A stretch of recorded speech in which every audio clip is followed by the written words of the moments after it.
to me, it seems as though the FDA wants to create a confusion in the marketplace so that then homeopathic pharmacies and manufacturers, they're positioned to make mistakes. And then the FDA can say, oh, look, you guys are making all these mistakes. Let me regulate this a little bit more for you. And that is how we lose our freedom to homeopathy.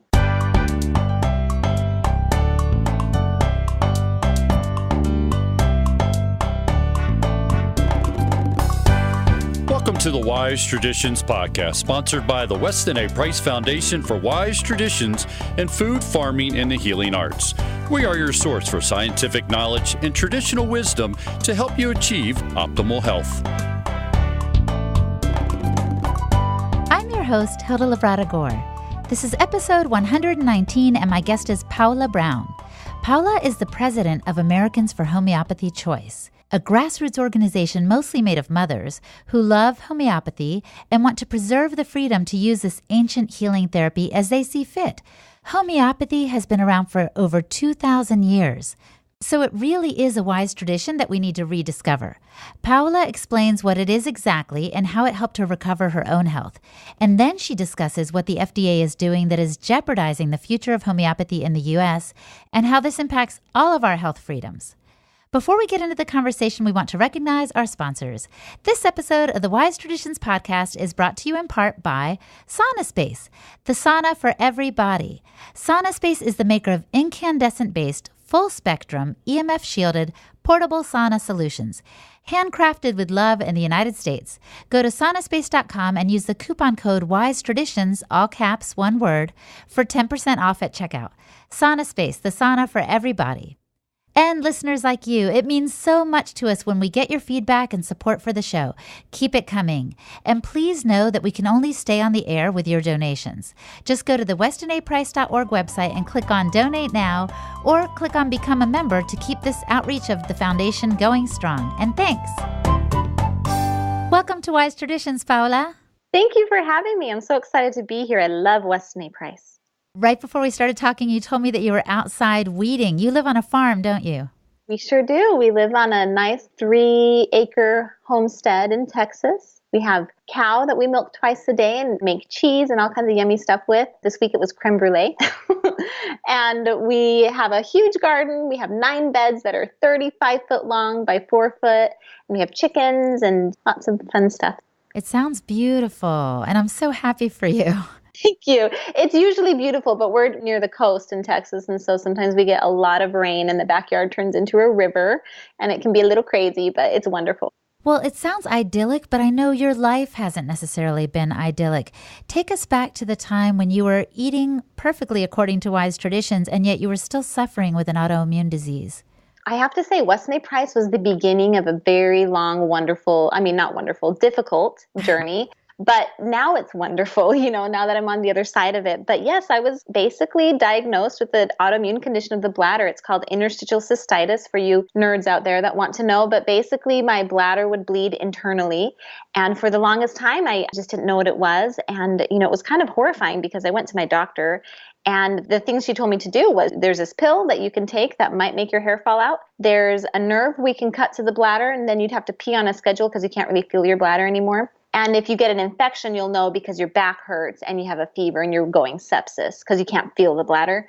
Then the other option was, we can put you on these painkillers like opiates, and then you'd have to join a support group for the forthcoming addiction.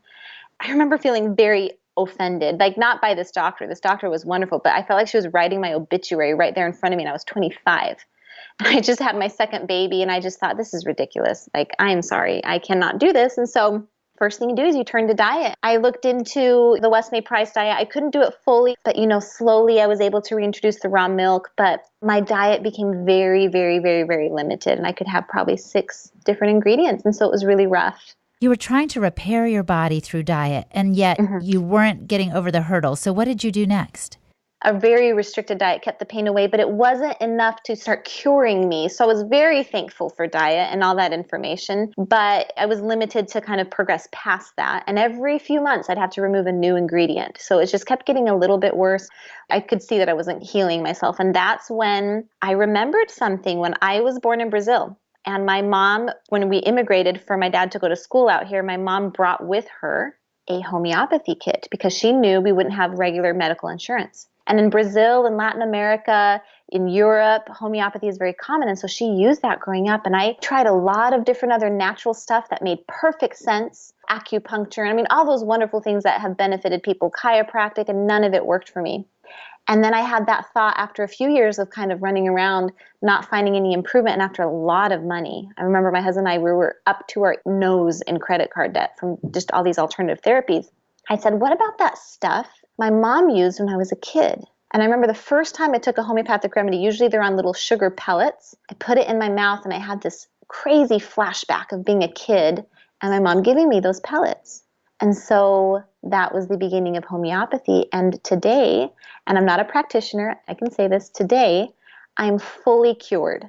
I mean, I don't have perfect health. I still have some issues, little things, but oh my gosh, I live a robust life. I'm perfectly cured from my bladder condition and several other autoimmune diseases I was suffering from. What a story. I'm really blown away because we are all about wise traditions. That's the name of our show. You know, the Weston A. Price Foundation, we're all about kind of rediscovering things that have worked in the past. And you literally did that. Like you went back to what worked for you as a child.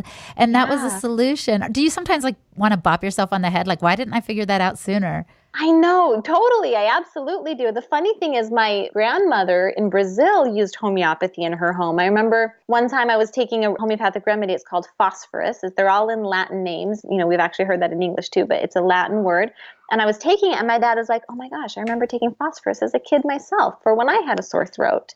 And I was like, your mom used homeopathy and it's been in our family. It's been there. And my mother literally threw away her homeopathy kit when my dad graduated from college and got health insurance. And my mom was like, oh, phew, now I don't need to deal with this homeopathy stuff. I can have real health care. Oh, my goodness. And that's what we're dealing with in society today. We're dealing with what I'm calling a medical cleansing, where the society is cleaning us of these ideas of alternative medicine, and they're shaming them to the point that my mom thought that finally achieving the status to have a job and medical insurance was what she had wanted, and she threw away her homeopathy kit. And of course today she's like, oh, I'm so sorry, I should have never done that. But what I'm finding is that these are the traditions that are finding their way out of our lives. And I think it's because the society is cleansing us from these beautiful, wonderful traditions, these natural healing things, be it from raw milk and diet to homeopathy. They're cleansing our society from homeopathy.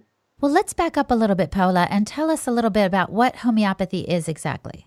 Homeopathy is a specific paradigm within natural medicine. If you subscribe to the Weston A. Price Journal, you will see that Joette Calabrese is featured every issue on that, and she's the homeopath, right?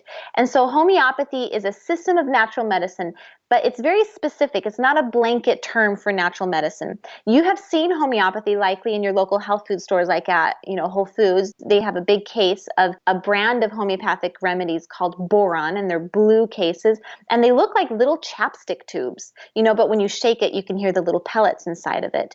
And so what homeopathy is it utilizes ultra diluted substances, and they take that original substance and they dilute it down, and it's a very specific process done in a pharmacy, and that becomes the homeopathic remedy.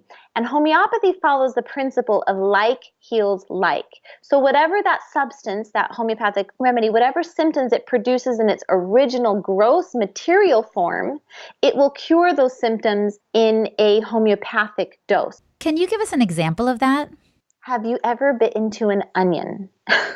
You can imagine what kind of symptoms would happen. I mean, I cut an onion all the time and my eyes water, my nose will run, and it's not like a green, thick, runny nose. It's usually a clear, like egg white runny nose, right? Your eyes will even burn and you'll rub your eyes. And so those are the symptoms onion produces in its material original form. Now, if you take onion and the pharmacy prepares it and dilutes it down into what we call allium cepa, because that's the Latin term for onion, because, homeopathy is 200 years old and Latin was the universal language back in those days. And so we use the Latin term.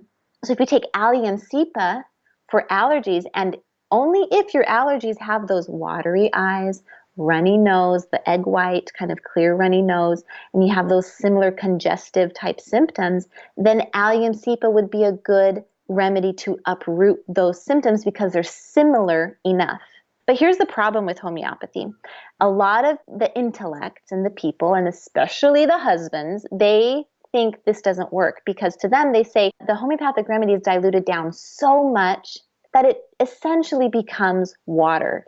Chemically speaking, the remedy has been diluted and diluted and diluted that it is chemically water. However, today, just recently in the onset of being able to study nanoparticles, they're seeing it's not just water.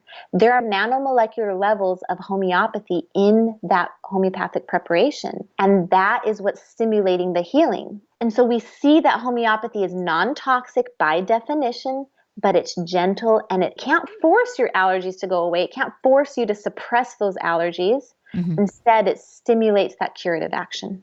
Yeah, I've heard that homeopathy is like an assistant helping your body heal itself. If your kid has a fever, I've seen the newbies who come to homeopathy. This happens time and again. Your kid has a fever, and let's say it's a really high fever. It's, a nice 105, and I love high fevers like that because that shows your body has strong vital force. It's fighting. It's doing what it needs to do. As long as they're hydrated, according to Dr. Robert Mendelsohn, that's a good fever. So I'll see a mom get belladonna. Belladonna is a great homeopathic remedy for high fevers, meaning 104 or above. So they'll give the kid belladonna, and they're like, okay, the fever didn't go away, half an hour later. And they'll call me and they'll say, okay, I gave him belladonna, but he still has a fever. Well, the purpose of homeopathy is not to reduce the fever. It's not an antipyretic like Tylenol. Instead, the purpose of homeopathy is to attend the fever. Just like a midwife attends the birth. She's not going to take over the birth and do the birth. She's going to attend the birth to make sure that the labor and everything happens in the most optimal way possible. So that belladonna for that high fever is going to attend the illness and attend the fever to make sure it's the most efficacious situation as possible. And sometimes the fever resolves kind of quick, but sometimes it might last into tomorrow or something until the body is done fighting and decides it's done doing what it needs to do. Coming up, Paola gets into the details about what the FDA has been doing and why their actions threaten all of our health rights. We want to pause now and recognize our sponsors. SaunaSpace, the sauna for everybody. SaunaSpace crafts modern product solutions that bring ancestral light therapy and heat therapy to everyone with accessible and flexible design. Experience the rejuvenating power of ancestral healing and the convenience of your own home with SaunaSpace. They harness the unique combination of natural, near-infrared light and heat therapy, delivering full-body healing and detoxification. I have just started using my single panel light every evening, and I can already feel its effects. It's improved my sleep, and I know it's allowing for deep cellular regeneration. I am so excited. So you can check out SaunaSpace products at saunaspace.com. All of their products exhibit beautiful craftsmanship and are backed by a lifetime warranty. This is the real deal. I can't say enough good things about them. So go to saunaspace.com, use the coupon code WISETRADITIONS, all caps, one word, for 10% off the cart at saunaspace.com. You can also visit their website for more on the healing science of incandescence. And listeners like you, Curly Girl 77 had this to say on Apple Podcasts. Since attending the Wise Traditions Conference in November, I've been binging on the podcast. I've been eating mostly the Weston A. Price Foundation way for a decade to help resolve health issues, and I love that I learn so much each episode. This podcast is for newcomers and seasoned traditional foodies alike. Keep it up. We will, Curly Girl, with help from folks like you. So keep your feedback coming, and please consider a donation to the foundation so that we can continue to distribute this info far and wide. Just go to westonaprice.org and click on Donate Now. Also, don't forget, you guys, that we are running a special on the shopping guide right now.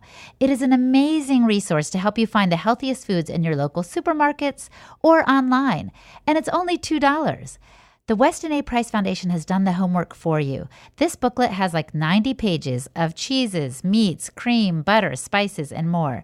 And they're divided into categories like best or good, so you can benefit from the products that we consider to be top of the line. So get your 2018 shopping guide today. Click on the button on the website that says Order Materials and type in the words Shopping Guide. So go to westonaprice.org, and this is just one way we want to help you find the nutrient-dense foods that you need. Why is homeopathy right now at kind of a critical juncture? What's happening with the FDA and how the government perceives it? This is a very important issue, and let me kind of walk you through this. Okay, so The homeopathy is regulated by the FDA. Herbs are not FDA regulated. Supplements are not FDA regulated, but homeopathy is. There's actually a law under the Food, Drug, and Cosmetic Act that covers homeopathy, and there's even the Homeopathic Pharmacopoeia of the United States that defines how homeopathic remedies are homeopathic remedies, right? So then the FDA, their job is to make sure that when you buy Arnica Montana 200C, you actually have in that bottle Arnica Montana 200C. We want these remedies to be regulated and standardized so that we have confidence that when we buy a homeopathic remedy from a pharmacy that's FDA approved, which they all should be, that it's a good standardized medicine. Okay, so to do that, the FDA, 30 years ago, the FDA issued something called the Compliance Policy Guide, section 400.400, okay? CPG 400.400. It was written in 1988. It's been around for 30 years. And this has been a wonderful and fair document. It has ensured the standardization and the enforcement of the homeopathic manufacturing and marketing. Why do you say it's such a great document? How is it helpful to the homeopathy industry? Okay, that's a really great question. So it's been mutually beneficial for both the FDA and the industry, because for the FDA, on their side, that CPG 400.400 has standardized the remedies to the point that there have been virtually no safety concerns for homeopathy in 30 years. You think the conventional pharmaceutical industry has that track record? Absolutely not, right? So it makes the FDA look good. They have this system of medicine that is safe. Okay, then on the other side, the industry, they know exactly what the FDA expects from them. They know exactly how those remedies need to be made and prepared, and it's clear what they're supposed to do to keep the FDA happy, so it's been mutually beneficial. It hadn't been updated, this document, the CPG 400.400, hadn't been updated in 30 years, and so it kind of needs some updates. So in 2015, the FDA said, let's have this big hearing, let's bring the homeopathic industry in, why don't you guys tell us, your suggestions for updating this document? And they flew in amazing people from all over the country and even internationally. They brought in Peter Fisher, who is the Queen of England's homeopathic doctor. Wow. They brought him in. Yeah, great people, wonderful dialogue. They logged in 9,000 comments from consumers of homeopathy who expressed their love for homeopathy. 7 million Americans use homeopathy, okay, and we want that number higher. So they got all this feedback to edit and update this document. But what did they do instead? Just this last Christmas, 2017, they said, we're going to completely pull out and withdraw the CPG 400.400. And instead, we're going to replace it with these super unclear guidelines. Why would they do that? To me, it seems as though the FDA wants to create a confusion in the marketplace so that then homeopathic pharmacies and manufacturers, they're positioned to make mistakes. And then the FDA can say, oh, look, you guys are making all these mistakes. Let me regulate this a little bit more for you. And that is how we lose our freedom to homeopathy. Does that make sense? They've created the problem in the first place to find a need to regulate the industry in the way that they want to. And listen, we're all suspicious of the FDA, right? That's kind of a given. But they have demonstrated prejudice against homeopathy. And that demonstrated prejudice shows me that they don't have the best interest of homeopathy industry at heart here. 2015, all that commentary, instead of updating, they ignore everything and say, no, we're just going to pull it. So, Paola, that's a big statement to say that they are purposely prejudiced against homeopathy. Can you give any examples? Well, yeah, I can. And I'm just saying I'm very suspicious they're prejudiced. But here's the nice thing. I am not a homeopath. I am just a mom. And that means that I can say what I want. I'm not afraid. I don't have an industry, a homeopathic business to protect. And that is why I want mothers to rise up and speak up. Okay, so let me give you an example of how the FDA is being prejudiced. In their press release, when they announced their draft guidance, so the draft guidance is their document saying that they're going to do this, but then they had a press release to announce that document, right? This is what they say in their press release. Quote, people may be placing their trust and money in therapies that may bring little to no benefit. And quote, the FDA has a responsibility to protect the public from products that may not deliver any benefit.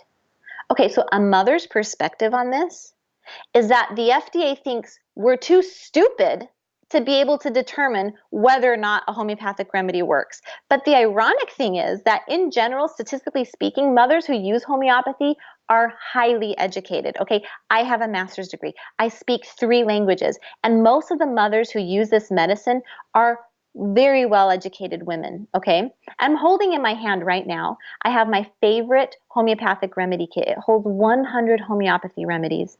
And inside this neat little box, it takes work to learn and understand these remedies and know how to use them, to know that belladonna is great for high fevers, to know that allium cepa is good for these types of cold symptoms or seasonal allergy symptoms. It takes time and effort and energy. And we mothers are best suited to evaluate these homeopathic products for our families. And listen, if you're a mom and you're listening to this and you don't know about homeopathy, join in and learn this, because this is medicine that is so powerful, but you can learn it. So the FDA should not regulate our ability to determine whether or not homeopathy is right for our family. Their job is to make sure it's safe, it's standardized, and then you're done. Leave the option up to us. But instead they're saying, the FDA, this is their quote, has a responsibility to protect the public from products that may not deliver any benefit. I mean, this is an issue of health freedom. In black and white, that's what this is. Right. And it sounds rather condescending, doesn't it? It sure feels that way to a mom. But Paola, what if the FDA actually has a good motive of protecting those who are less educated from a product that might not be beneficial to them? Okay, that's a really great point. The FDA, they do regulate to kind of the lowest common denominator of the consumer population. They generally don't they don't regulate to the educated mom. They regulate to who they think is like the dumbest person in the crowd, right? Mm-hmm. But here's the problem with that. The result is that the entire market is then dumbed down to the most vulnerable person. And this enables the public to get stupider and stupider. The FDA is sacrificing the power of the consumer to use and learn homeopathy under the guise of protection. So the FDA is literally disempowering us. They're infantiling the consumer.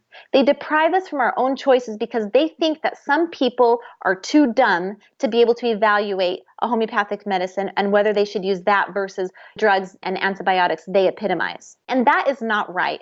Under the guise of this protection, they should not take away our choices because we can decide. And I hear the FDA saying this to me. They can say, well, Mom, not everyone has the opportunity to go to school. Not everyone is educated. And my response is, you don't need a college education to be smart. Given the chance, people are smart enough to figure out this homeopathy stuff. So my dad is a great example of this. Today he has an MBA. He's well educated, but he grew up very poor, living in near slum conditions in Brazil. And his family used homeopathy safely and successfully. And in India today, 100 million people of all different backgrounds use homeopathy as their exclusive form of healthcare. And it's used widely in Europe, like we said about the royal family in England, they use it. And in this information age, people from all different backgrounds and learning are knowing how to use this powerful, non-toxic method of healing through homeopathy. And as you mentioned earlier, it's not a newfangled thing we've come up with. It's been around for thousands of years. That's exactly right. And again, by the FDA's definition, it is non-toxic and it's inherently safe. So we should have access to this. I mean, in their draft guidance, they list categories, maybe we need to regulate this category, that category, because they could be potentially dangerous. No, by your regulations, it is non-toxic. Nothing needs to be changed. There have been virtually no safety issues in 30 years. Nothing needs to be changed. Maybe you can update it a little bit, but we don't need to start from scratch and start all over again. Absolutely not. Keep the CPG 400.400. No need to mess with success, so to speak. That's exactly right. My cheerleading background comes to play. So I want to ask you one more question about this prejudice or this bent of favoritism that the FDA has for regular pharmaceutical drugs compared to homeopathy. Do you have an example about that? I don't want to just make these claims that the FDA is prejudiced. I want to demonstrate where they've done that. So what I did is I took 5 press releases that the FDA released on Tamiflu. Tamiflu is that drug that they use for flu-like symptoms, right? And I'm going to talk about that in a second. And I compared those 5 press releases, to one little press release that they did on homeopathy. Tamiflu first. The Cochrane review says that Tamiflu only helps reduce flu-like symptoms from 7 days to 6.3. So that's how effective the Tamiflu is. They don't even shave off a whole day from flu-like symptoms. Okay, but never once in those 5 press releases does the FDA say, quote, we need to protect the public from products that may have little to no benefit. Note my sarcasm, right? Yeah. But they do say that about homeopathy. Then the National Center for Health Research says that the Tamiflu has side effects like self-injury, hallucination, and there have been documented multiple suicide-related deaths, especially in children and adolescents. But in the 5 press releases I analyzed about the Tamiflu, the word death is actually never used once, and the side effects are minimized. All they talk about is like, as long as you give the remedy to the appropriate weight and age, then you're fine. That's all they say. That's the only caution they really have, essentially. Okay, so let's compare this to homeopathy's one press release. They do use the word death, which is really strange because in over 200 years of homeopathy, there have been no deaths caused by homeopathic products, which were prepared, under the rules of the homeopathic pharmacopoeia of the United States, like truly prepared homeopathic products, because it's inherently safe and non-toxic, right? Mm-hmm. And so that's very strange to me. Like, what deaths are you actually referring to, right? But then instead what they do is they use the word potential 12 times, and they use the word risk over 17 times in that document, okay? Oh. And that is because they have to use that word, risk and potential. They have to use those words because homeopathy is actually safe and absolutely non-toxic. So they have to maximize potential and risk because they have nothing to stand on. They don't have a leg to stand on. Homeopathy is non-toxic and essentially safe. And again, what do you think their motivation is, if this is so? Let's think about my experience. For every $1 a person spends on homeopathy, that could, on the balance, equate to multiples in the pharmaceutical industry. So here's me. I was diagnosed 12 years ago with interstitial cystitis, and I used a homeopathic remedy. I used several in my whole journey, but one of them that was a huge help for me was Cantharis. It's $8 at Whole Foods or wherever you go to buy it. It's about $8 to $10, right? Mm-hmm. And think about 12 years worth of pharmaceutical drugs I didn't buy, medical devices I didn't buy, procedures, treatments, doctor visits I never went to. Think about what that one little bit of money towards homeopathy and the life that I could have spent on pharmaceutical drugs. So, homeopathy is a $3 billion industry in the United States, and that could equate to multiples for the pharmaceutical industry because, one drug begets another drug, which begets another drug, or a procedure or a medical device. Absolutely. So there is money at play here and greed and not really our health so much. That's exactly right, yeah. And let me just finish off, with that comparative analysis. This is like the kicker because I have to include this. They compare a homeopathic remedy in their press release about homeopathy. They compare a homeopathic remedy, which once again, by their regulatory action, they have ensured it to be non-toxic. They compare it to rat poison.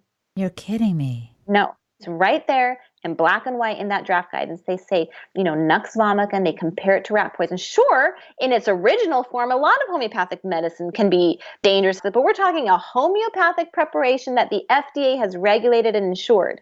They compare it to rat poison. I mean, this is ridiculous. This is absolute prejudice. It sounds like we need to stand strong in terms of what our rights are as consumers and as people who want to protect our health and the health of our children. Absolutely. That's exactly what we need to do. And, maybe you don't use homeopathy. Maybe you use your essential oils, and great, you have other modalities. But we have to rise up and protect natural medicine because this sets precedents for everyone. So talk to us, Paola. What would you recommend? What is your call to action to the listener? Visit our website, homeopathychoice.org. Right now, we are trying to contact the president because, love or hate him, he's a very polarizing president. I get that. Love or hate him. At the end of the day, he is the one who put Scott Gottlieb, the head of the FDA, and he is in a position to check the head of the FDA. And so we want him to know about this. I would put my money on it that Melania has used homeopathy before. She's an international woman. Homeopathy is very strong in Europe. I want him to know about this. We as an organization want to talk to the president. And listen, if you know the president or you know someone who might know him that you can introduce, I will give you our super secret family soup recipe that we use with bone broth. You can get me to the president's office because we want to have a meeting with him. I have a kit right now with Melania Trump's name on it. I want to gift it to her because I think every mom needs a homeopathy kit, but we're trying to bring this to his attention. So go to our website, homeopathychoice.org, copy and paste our letter and send it into Trump. Then go on to the next step, copy and paste our letter and send it to your congressman, no matter where you live. And I like what you said. Not everybody may be familiar with homeopathy. This very episode may be an introduction for some folks, but we need to stand strong in terms of our right as consumers and American citizens to our right to choose what we want for our children's health, especially because more and more that right is eroding. Just because these ideas do not fit in line with the ideology of big pharma, of the big doctors, of the FDA, for example, it doesn't mean that we shouldn't have the right to choose it. Good point. Well, I want to close our conversation with the question I often ask my guests. Paola, if the listener could only do one thing to improve their health, what would you recommend that they do? I recommend that they buy a homeopathy kit. Okay, buy the one that you can find that has the most remedies in there, but buy a homeopathy kit because the second you have that homeopathy kit in your hand, you're like, well, great, now I better use this. And then when someone gets sick, you're like, okay, I have this kit. I'm going to try this. And you get all excited and you do some research, you do a little bit of Google and you pick a remedy and soon enough, you're going to see that it works. Well, thank you so much for introducing us to this world of homeopathy and for giving us some action points. We will put all of the links to the resources we mentioned in the show in our show notes, and we are grateful for your time today. We wish you the best, Paola. Thank you so much for having me. It's been a delight. Thank you so much. My guest today was Paola Brown. For more on Paola and to connect with her, go to homeopathychoice.org. Or just for an overview of today's discussion and the links to resources we mentioned, visit our website, westinaprice.org, and find the show notes for episode 119. Hey, and a big thank you to my friends at Podcast Village, Rob Ford, and the team of interns who helped get this show on the road, Cynthia Castro-Cohen Enriquez, Joy de los Santos, Elisa Canty, and Amy Marvin. And we do need, by the way, a new intern to help us identify sponsors. If you want to give us a hand, just email me at podcast@westinaprice.org. And if you have a business and would actually like to be a sponsor, reach out to me too. Again, it's podcast@westinaprice.org. We have thousands of listeners for every episode, so it's a great way to get your name out there and find some new customers. Hey everybody, we want to invite you to stay tuned for next week's episode. We get to talk with Professor Tim Noakes, an experienced scientist with over 750 books and articles to his name and a defender of real food. A few years ago, he was embroiled in a controversy in South Africa when he replied to a tweet from a young mother who wanted advice on how to wean her baby. Find out what happened next, the hearing that resulted, and what the fallout has been in South Africa, and what Tim is up to today. Last but not least, let's stay connected. I'm Holistic Hilda on Twitter, at holistic_Hilda on Instagram, and I've got a website, holistichilda.com. Check me out, connect with me so I can support you on your wellness journey. If you enjoyed today's episode, please share it with others. Post a link on Facebook or Twitter, or send a link to a friend in an email, or simply review Wise Traditions on iTunes. Sharing the podcast is one way to spread the important message of health through nutrition. Wise Traditions is brought to you by the Weston A. Price Foundation for Wise Traditions in Food, Farming, and the Healing Arts. The content of this podcast is provided for informational purposes only and is not intended as a substitute for medical advice.